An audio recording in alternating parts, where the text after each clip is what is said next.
Last week, I announced the nominations and staff for critical foreign policy and national security positions. A first-rate team that's going to keep us safe and secure. And today, I have the pleasure of announcing key nominations and appointments for the critical economic positions in the administration. A first-rate team that's going to get us through this ongoing economic crisis and help us build the economy back, not just build it back, but build it back better than it was before. A team that's tested and experienced. It includes groundbreaking Americans who come from different backgrounds, but who share my core vision for economic relief here in the United States of America. And given a fair shot and an equal chance, there's nothing, we all believe there's nothing beyond the capacity of the American people. Let's not forget who built this country. Working class and middle class people built this country, and unions built the middle class. And from the most unequal economic and job crisis in modern history, we can build a new American economy that works for all Americans, not just some, all. We need to act now, though, and we need to work together. You know, in the weeks since winning the election, Vice President Harris and I have covered meetings with a number of people. We convened meetings with labor leaders and CEOs at the same time, mayors and governors of both political parties. There's a consensus out there that as we battle the COVID-19 disease, we have to make sure that business and workers have the tools, resources, and guidance, and the health and safety standards to be able to operate safely. The goal is simple: to keep businesses and schools open safely. And for millions of Americans who have lost their jobs or hours and have had to claim unemployment, we have to deliver them immediate relief. That includes affordable health care for millions of people who have lost it and are in danger of losing it. Child care, sick leave, family leave, so workers don't have to choose between work and family. Relief from rent and student loans. We need to support small businesses and entrepreneurs who form the backbone of the communities that we live in, that are teetering on the edge. You know, there's an urgent need to fund state and cities so the frontline workers on those jobs can stay in the jobs. You know, the founders are pretty smart. I could have gotten this lesson from the future Secretary of the Treasury. You know, there's a reason why all the states and localities have to have a balanced budget, but we're allowed federally to run a deficit in order to deal with crises and emergencies that we have in the past. And we have to keep vital public services running. We have to give aid to local and state governments to make sure they can have law enforcement officers, firefighters, educators, as we did in the Recovery Act of 2009. And right now, the full Congress should come together and pass a robust package for relief to address these urgent needs. But any package passed in a lame duck session is likely to be, at best, just a start. My transition team is already working on what I'll put forward in the next Congress to address the multiple crises we're facing, especially our economic and COVID crises. And the team I'm announcing today will play a critical role in shaping our plan for action starting on day one and move fast to revive this economy. They're going to help me, help the country lay out my Build Back Better plan, a plan that an independent analysis from Moody's, a well-respected Wall Street firm, projected would create 18.6 million jobs. It's based on a simple proposition: reward hard work in America, not wealth. It's time to invest in infrastructure, clean energy, climate change, manufacturing, and so much more that will create millions of good-paying jobs. And it's time we address the structural inequities in our economy that this pandemic has laid bare. Economists call this current economy in recovery K-shaped. Well, like the two lines coming off of a K, some people are seeing their prospects soar upward, while others are watching their economic prospects drop sharply. For those at the top, jobs have come back, and their wealth is rising. For example, luxury home sales are up over 40% compared to last year. But for those in the middle and the bottom, it's a downward slide. They're left figuring out how to pay the bills and put food on the table. Almost 1 in every 6 renters was behind in rent payments as of October. Let me be clear. With this team and others, we'll add in the weeks ahead that we're going to create a recovery for everybody, for all. We're going to get this economy moving again.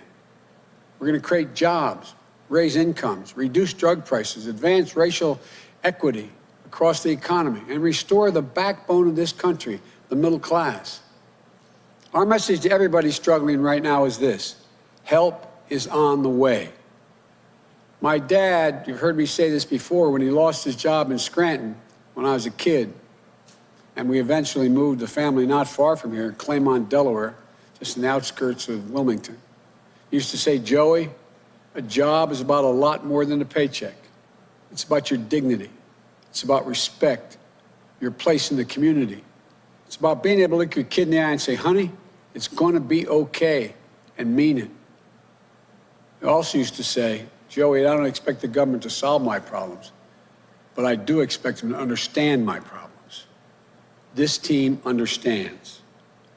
For Secretary of Treasury, I am really pleased to be able to nominate Janet Yellen. No one is better prepared to deal with these crises.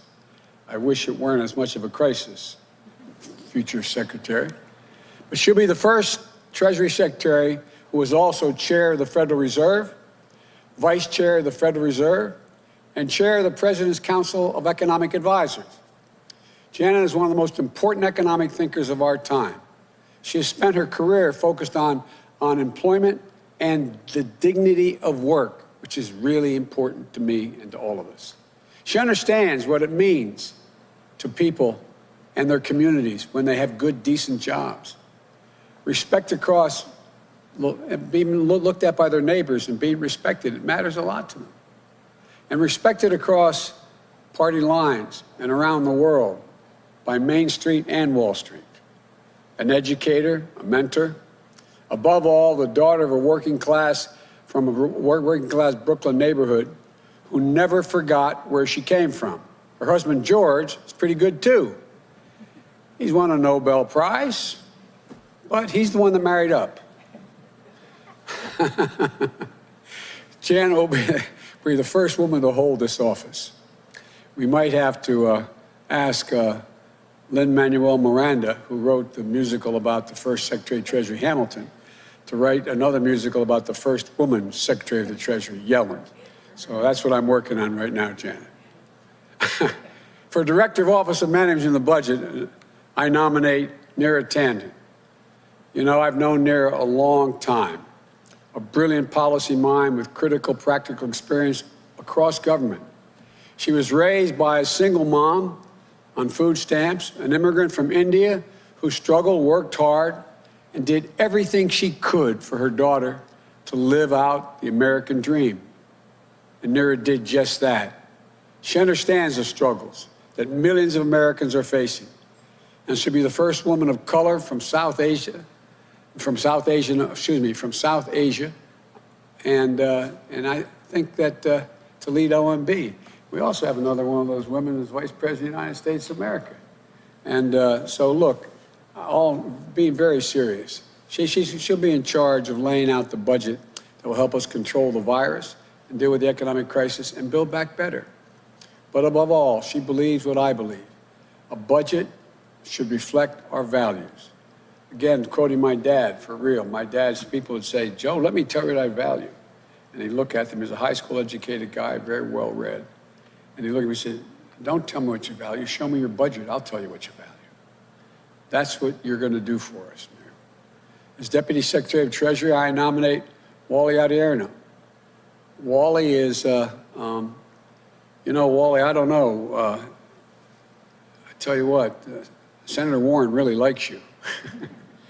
She highly recommended you, but I wasn't sure she worried I stole you as well. But thank you for being willing to do this, Wally. A skilled leader and thinker on issues ranging from macroeconomics to consumer protection and from national security to international affairs. I've worked with Wally during the Great Recession. That was my excuse to the senators, saying that's why I wanted to steal you. and I saw him tackle one big job after another. Deputy National Security Advisor to President Obama, Deputy Director for the National Economic Council, former Chief of Staff to Elizabeth Warren, where he helped create the Consumer Protection Bureau and Financial Bureau, which has done so much good. It's designed to protect consumers and working people from unfair, deceptive, and abusive financial practices. And now Wally will be the first African-American ever to hold this post and the highest-ranking African-American in the Treasury Department's history. An immigrant from Nigeria, the son of a nurse and an elementary school principal, Wally understands everything we do is basically for the people, for families, hard-working people, to understand their struggles and most of all their dreams, and he understands both. And I want to thank you, Wally, for being willing to do this. For chairperson of the Council of Economic Advisors, I nominate, notwithstanding she was a very distinguished professor at Princeton. I joke, my children who went to Penn used to always kid about, but Cecilia C.C. Rouse, one of the most distinguished economists in the country, an expert on labor, economics, and race, poverty, and education, dean of the Princeton School of Public and International Affairs, a member of the Council of Economic Advisors to President Obama, an advisor to President Clinton at the National Economic Council. More than that, she's a proud daughter whose mom, a school psychologist, encouraged her to pursue economics. And her dad, one of the country's first African-American astrophysicists who dared her to dream. She's done both. If confirmed, Cece will be the fourth woman to lead the Council of Economic Advisors and the first African-American ever to hold that post. And as CEA chair, she'll serve as a member of my cabinet as well. As a member of the Council of Economic Advisors, we also appoint Jared Bernstein, an old friend who's been with me a long time, a brilliant thinker, a quick wit, with a heart as big as his head, and a heart he got from his mom, an educator who raised him correctly. A social worker turned economist, Jared is one of my closest economic advisors and friend. He served as my chief economist during the vice presidency. He was there in that foxhole during the Great Recession, with the economy on the brink and our country on our back. I couldn't think of anyone else who I'd want to be at my side to face the challenges ahead. Jared will be one of the leading voices of my administration on economic policy. I can always count on him to deliver straight from the shoulder, as his hero FDR used to say, straight from the shoulder. The one thing I can assure you is working people will always have a voice with Jared in this council. As a member of the Council of Economic Advisors, I appoint Heather Bousset. Heather, thank you for all the help you had in the transition team and getting me here. She's one of the foremost economists working to make sure we build an economy that works for all Americans. The daughter of a union family, it's no wonder she believes so deeply in the idea that leave no one out, leave no one behind in this economy. During the campaign, I relied on her counsel on addressing structural inequities within the economy. And I'll do so again as president because that's one of the central issues of our time. To this team, thank you for accepting the call to serve again.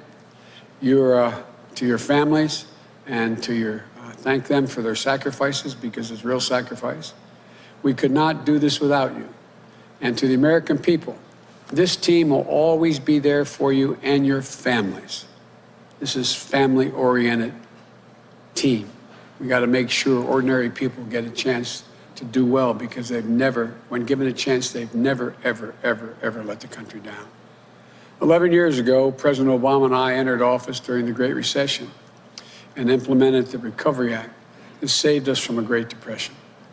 I didn't see the map of America at the time, nor did he, in terms of blue states and red states. We only saw the United States of America. We worked with everyone, for everyone, and we recovered and rebuilt together as one nation. Vice President Harris and I will do that all over again with an outstanding team. They're ready on day one. And to the United States Senate, I hope these outstanding nominees will receive a prompt hearing and that we will be able to work across the aisle in good faith and move forward as one country. So let's begin the work to heal, to unite, to rebuild an economy for all Americans. They deserve and expect nothing less. Thank you. May God bless you, and may God protect our troops. I now turn this over to the new team, starting with our next Secretary of Treasury, Janet Yellen. Again, Janet, thanks for accepting. Appreciate it. I think they're going to clean this off for us here.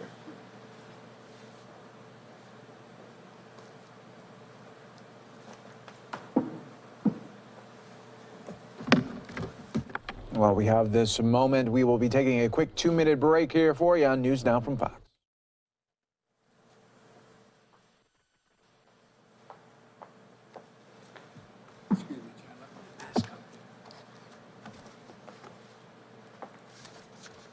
No, I put it in my book.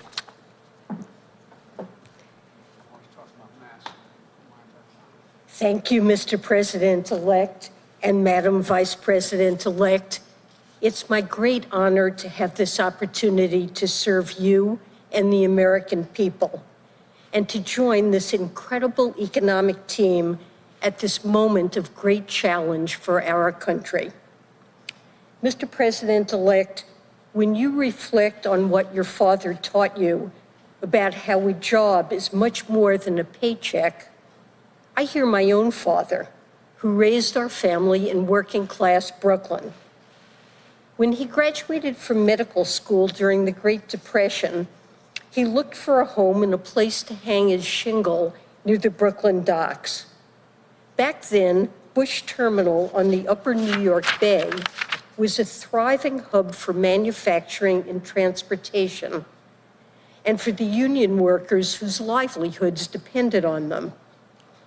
Knowing they didn't have cars, my father found a home near a bus line.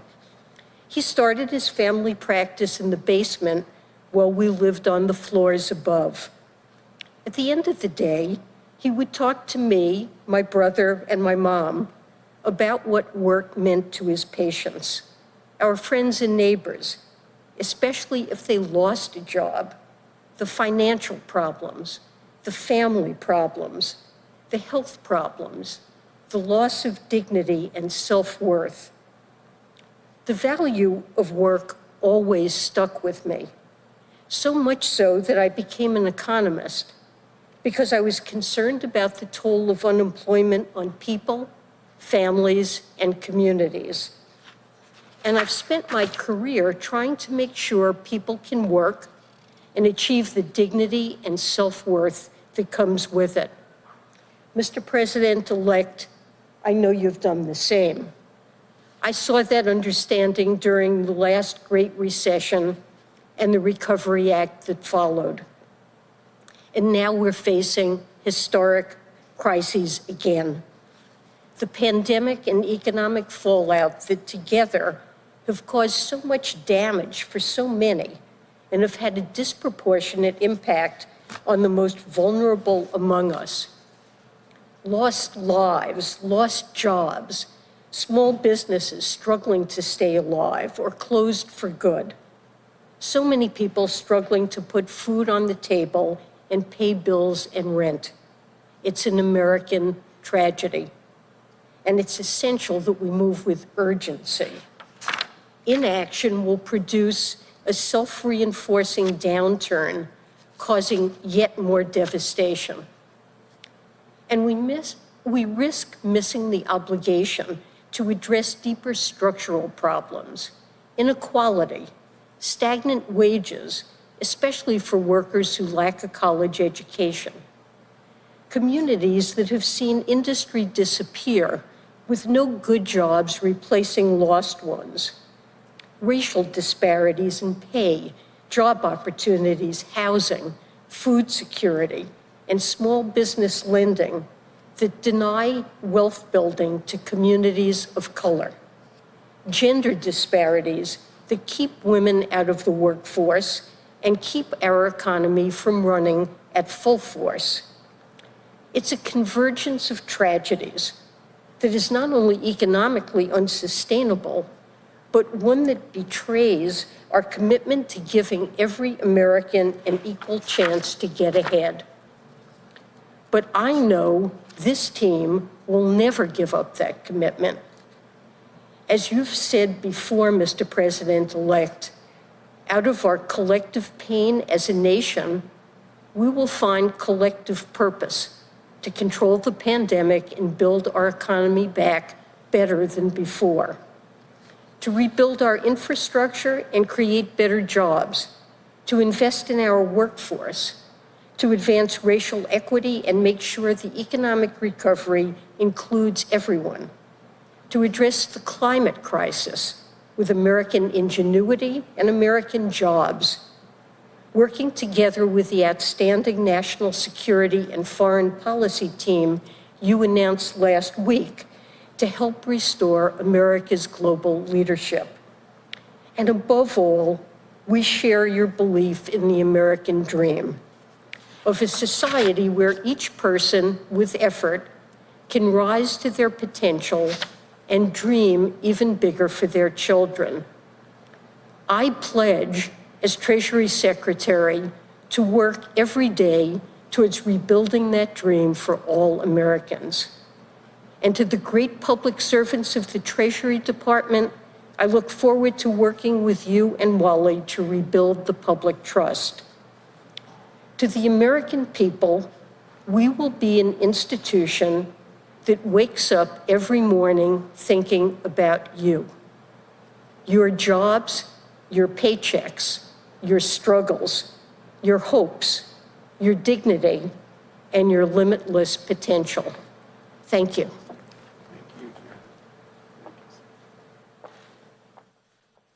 We will be taking a quick 2-minute break right here for you on News Now from Fox.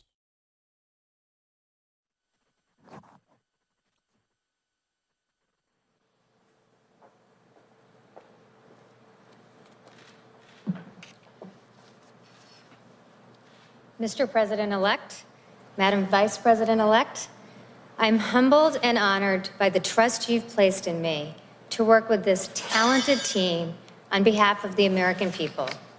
I'm especially proud to work alongside leaders who understand that budgets are not abstractions. They are a reflection of our values. They touch our lives in profound ways, and sometimes they make all the difference. Like the Vice President-elect's mother, Shamala, my mother, Maya, was born in India. Like so many millions across every generation, she came to America to pursue a better life. I was raised in a suburb of Boston, a middle-class kid. But when I was 5, my parents got divorced, and my mom was left on her own with 2 young children and without a job.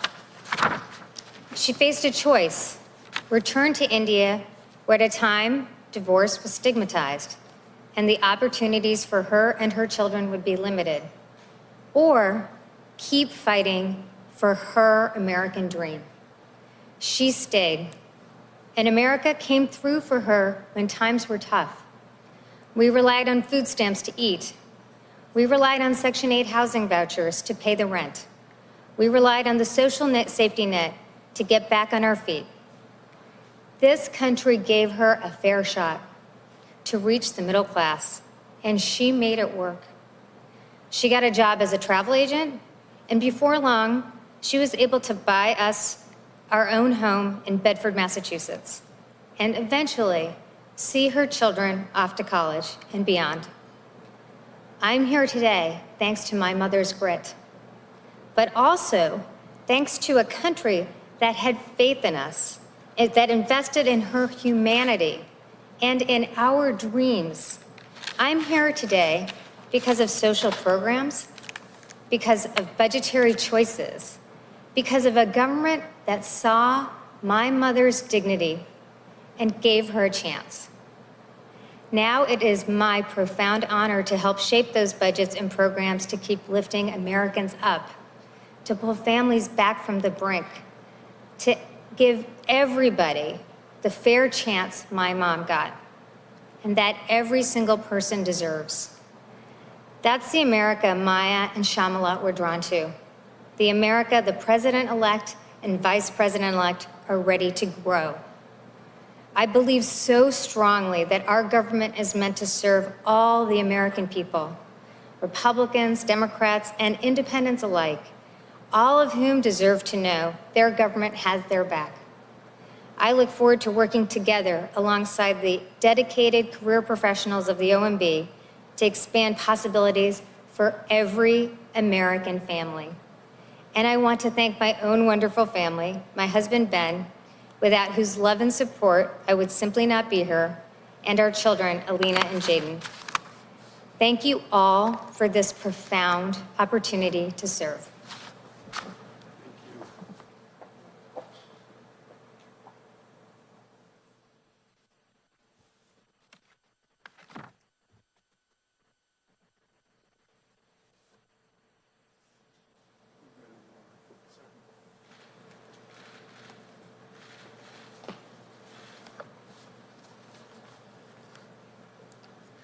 Mr. President-elect, Madam Vice President-elect, thank you for this profound opportunity to return to the Treasury Department and serve the American people.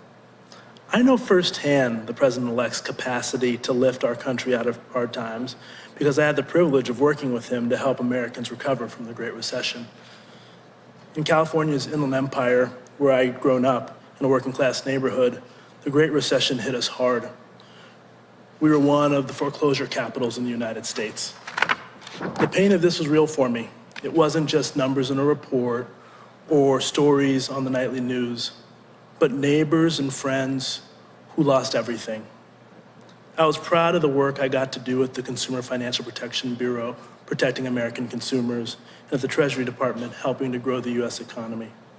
I was proud also of getting a chance to serve with leaders like the President-elect, who oversaw the Recovery Act's implementation, investing in American workers, betting on their resilience and drive, and giving families a chance to get up off the mat. I believe that's what public service is all about at its best. Giving people a fair shot when they need it most, offering hope through the dark times, and making sure that our economy works not just for the wealthy, but for the hardworking people who make it run. Those are the lessons I learned from my parents, an elementary school principal and a nurse who came to America to build a better life for me and my siblings. They taught us that we have a responsibility to serve our community and the country that gave us so many opportunities. But I also learned early on how much more needs to be done to ensure that everyone has a fair chance they deserve. I look forward to working with Janet Yellen to reduce inequality in this country and expand the middle class and make sure that we build an economy that works for everyone. And as we build back better, we must also remain laser focused on the Treasury Department's critical role protecting our national security. This includes using our sanctions regime to hold bad actors accountable, dismantling the financial networks of terrorist organizations and others who seek to do us harm, and ensuring our foreign investment policy protects America's national security interest. The challenges before us today are unlike anything we have ever faced. But I know that what the President-elect so often reminds us of is true. The American people can do anything when given a chance. And I'm honored to be a part of this talented team and to work with them and all the American people to build an economy that gives everyone that chance and turns our nation once again from crisis to hope. Thank you.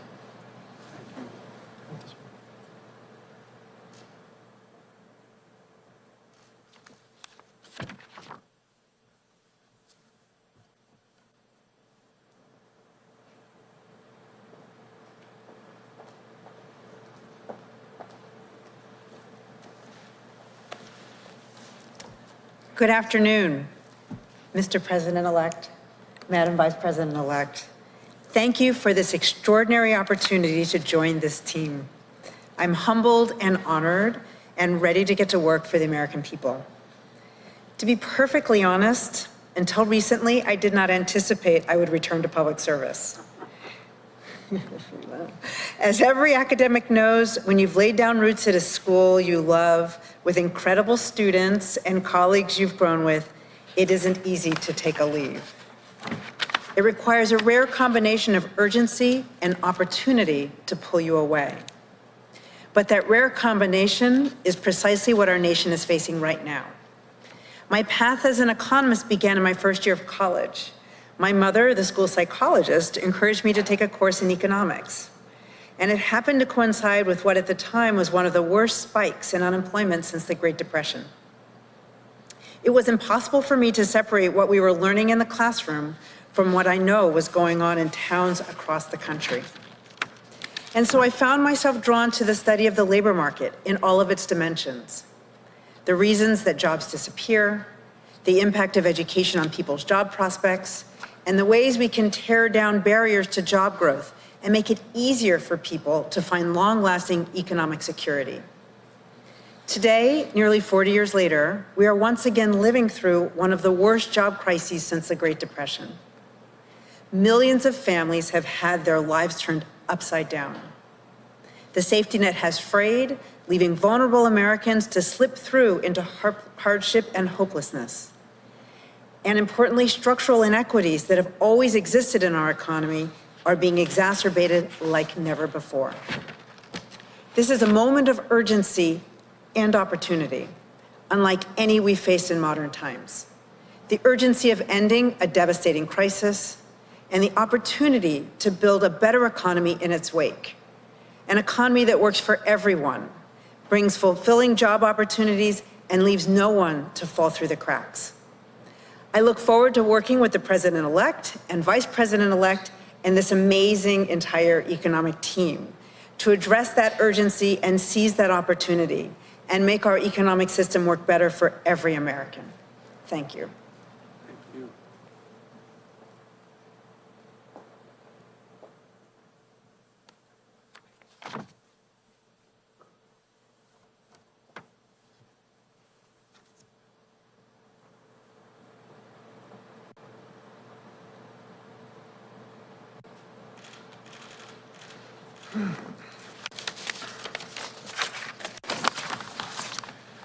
Good afternoon.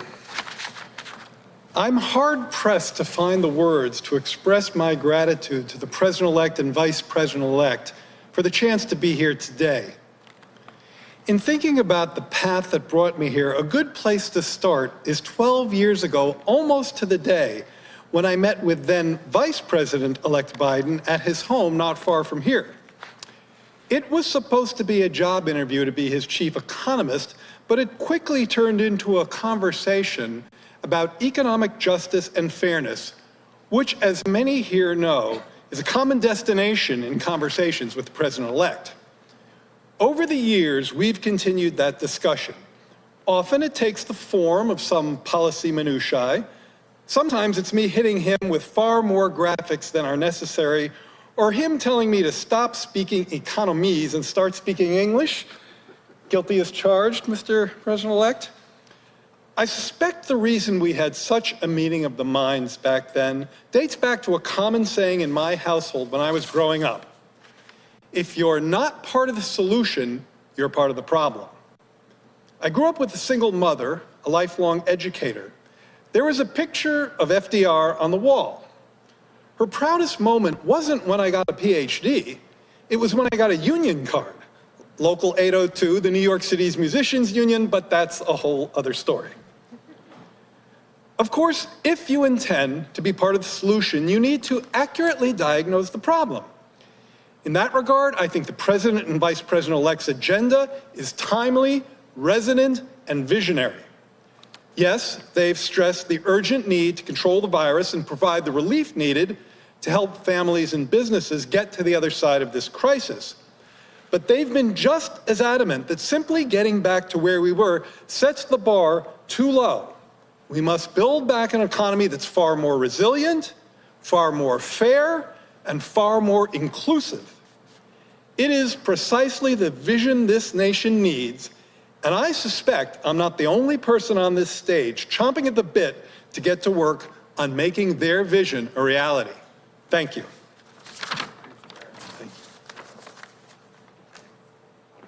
Oh, yeah.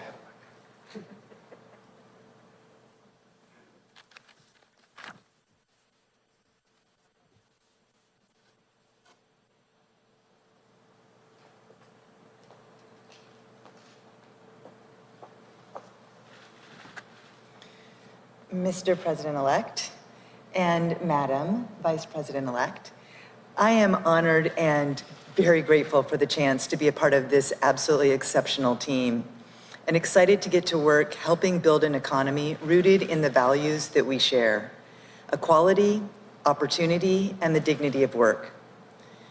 It's no accident that I've focused my career on instilling those values in our economy, developing policies that help our nation grow stronger by growing more equitably. Like the President-elect and the Vice President-elect, those values were instilled in me at a young age. In the late 1970s, my dad got a job at Boeing. And if you grew up in Seattle like I did, you know what that means. A lot more than a paycheck, as Janet referenced, and as the President so often reminds us. And for our family, my dad's job at Boeing meant security. It meant union benefits, a place in the neighborhood, a place in the middle class. But when the recession hit in the early 1980s, one by one, the pink slips arrived for every family in our cul-de-sac.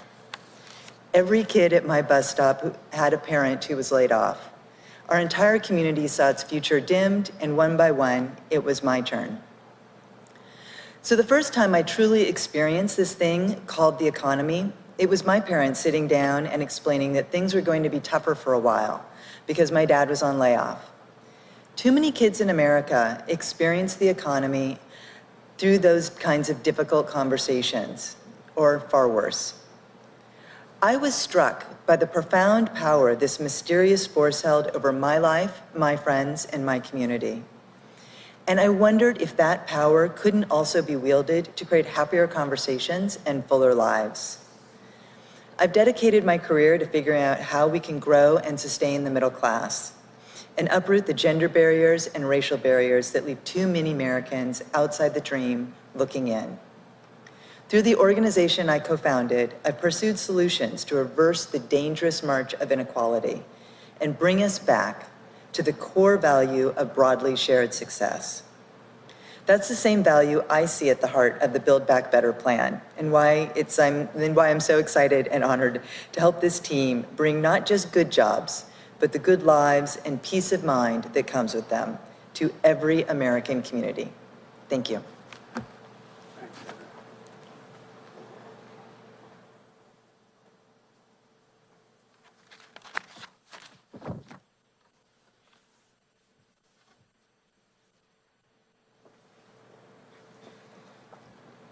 Mr. President-elect, congratulations on choosing this outstanding team of brilliant minds, this economic team. This is the right team for this moment. And to our nominees and appointees, thank you for your continued service to our nation. This is the team we need to deliver immediate economic relief to the American people, to get our economy back on track, and to make sure it works for working people. And as President-elect Biden noted earlier, completing that task could not be more urgent. Cases of COVID-19 are spiking, and beyond the tragic loss of life, the toll of this recession continues to mount. Across America, 1 in 6 adults with children say their families are hungry. Janet Yellen talked about food insecurity. This is real. We are looking at a hunger crisis in America right now. 1 in 3 adults are having trouble paying their bills, essential bills, the bills that need to be paid at the end of every month to get to the next month. And the number of open small businesses has fallen by nearly 30% due to this pandemic, while many others are hoping they can stay afloat until a vaccine is available. These are the struggles, the worries that keep people up in the middle of the night, that have them sitting at their kitchen table past midnight, trying to figure out how they're going to make it work. But Americans are not united by their worries alone. They are also united by their aspirations, the aspirations they have for themselves, for their children, for their families, and for their community. Because no matter where you live or what language your grandmother speaks, everyone wants to be able to get a job and keep a job. no matter what your gender or who you love. Everyone wants to be able to buy a home and keep a home. And no matter how you worship or who you voted for in this election, everyone wants to be able to give their children a decent education and allow those children to pursue their dreams, even during a pandemic. And Joe and I understand that. We were raised to respect the dignity of work. We were raised by hardworking parents who always understood the dignity of work and the potential not only for their children, but of our country. And that's why I've always fought for working people, standing up for middle-class families who'd lost their homes in the Great Recession. Wally, you talked about that. Families in California were devastated, but they were able to rely on their government and the leaders, as Joe always talks about, who needed to see their condition and speak to that condition. And that's the work that needs to happen now. And I look forward to collaborating with this extraordinary team to put working people front and center in our administration. These public servants are some of America's most brilliant minds.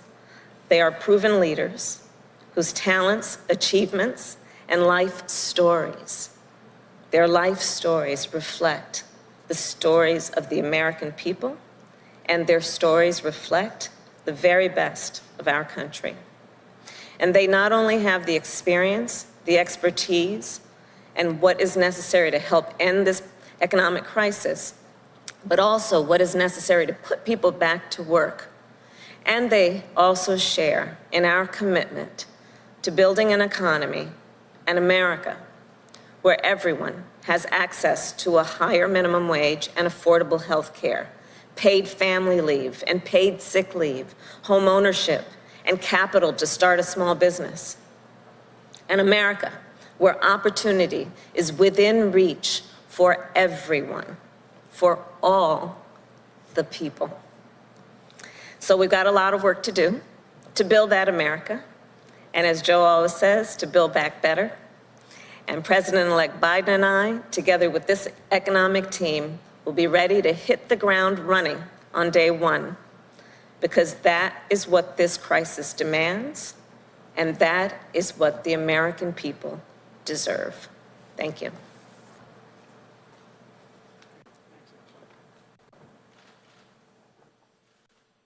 See if Joe Biden takes any questions here on this transition process where he has announced, well, the big one, obviously.